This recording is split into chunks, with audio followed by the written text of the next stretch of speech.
चंद्रबाबू नायडू की टीडीपी चली गई, जिसमें नीतीश कुमार का जेडीयू चला गया, प्रकाश सिंह बादल का शिरोमणि अकाली दल चला गया, तमाम बड़े राजनीतिक दल छोड़ के चले गए। वो भाजपा जिसने एक एक कर अपने तमाम घटक दल जितने भी उनके अलायंस पार्टनर्स थे उन सबको कहा कि जाना है तो जाओ, सबके लिए दरवाजे खोल दिए। यही तो इस देश की खूबसूरती है कि अलग अलग प्रांतों से आने वाले, अलग अलग भाषा से, अलग अलग संस्कृति से आने वाले लोग भी एक झंडे के नीचे, एक छतरी के नीचे आ गए।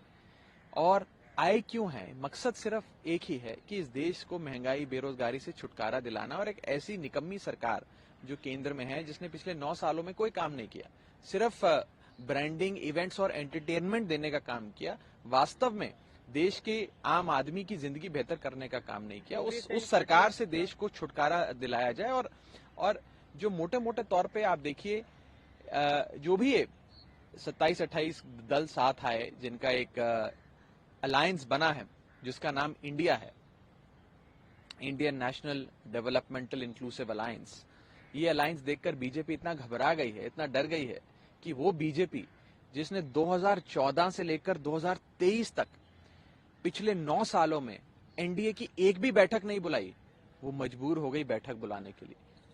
वो भाजपा जिसने एक एक कर अपने तमाम घटक दल जितने भी उनके अलायंस पार्टनर्स थे उन सबको कहा कि जाना है तो जाओ, सबके लिए दरवाजे खोल दिए, जिसमें जेडीयू चला गया, चंद्रबाबू नायडू की टीडीपी चली गई, जिसमें नीतीश कुमार का जेडीयू चला गया, प्रकाश सिंह बादल का शिरोमणि अकाली दल चला गया, तमाम बड़े राजनीतिक दल छोड़ के चले गए।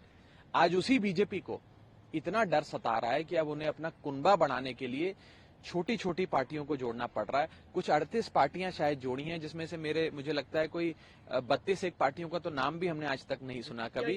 और ये भी बताया जा रहा है कि शायद उन 38 पार्टियों में से 24 पार्टियां ऐसी हैं जिसका पार्लियामेंट में एक भी सांसद नहीं है। तो आप देखें कि किस प्रकार से एक थ्योरेटिकल एक्सरसाइज बीजेपी ने करी है कि बस 38 चिल्लाएं कि हम लोग अब बहुत बड़े हो गए, हमारा कुनबा 38 का हो गया एनडीए का। और अंत में इतना कहना चाहूंगा कि प्रधानमंत्री मोदी जी और बीजेपी तो अक्सर ये कहा करती थी कि एक अकेला सब पर भारी, मोदी बनाम ऑल अदर्स, मोदी बनाम मैनी, ये चुनाव हुआ करता था।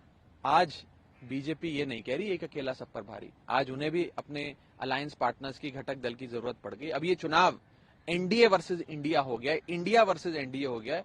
और जब इंडिया का सामना किसी से होता है तो आप जानते हैं कि जीतता तो इंडिया ही है।